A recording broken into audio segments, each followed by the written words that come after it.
আসসালামু আলাইকুম এভরিওয়ান, কেমন আছো সবাই? আশা করি সবাই ভালো আছো। আলহামদুলিল্লাহ আমিও ভালো আছি।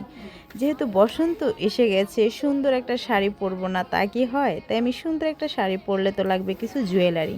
এই জন্য আমি কিছু জুয়েলারি বানাবো। যেহেতু আমার বাসায় কিছু ছিল, ওই জন্য ওইগুলোকে আমি দেখি একটু কেরামতি করা যায় কি না। একটা আংটি ছিল, কানের দুল ছিল, চুড়ি, এগুলোকেই আমি এখন কিলে দিয়ে আর কি বানিয়ে ফেলবো বসন্ততে পরার জন্য। তো আমি এই যে সব কিছু নিয়েছি। ডলার ছিল, কিলের রং, যা যা দরকার ছিল আমি সব কিছুই নিয়ে নিলাম। তারপরে আমি বানানোর জন্য বসে পড়লাম। আমাকে হেল্প করতে ছিল আমার বড় বোনের মেয়ে, ও অনেক বেশি গুণবতী মাশাল্লাহ।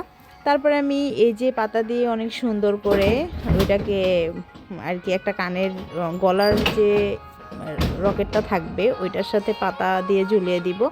তারপরে এই যে আস্তে আস্তে করে বানাইতেছিলাম।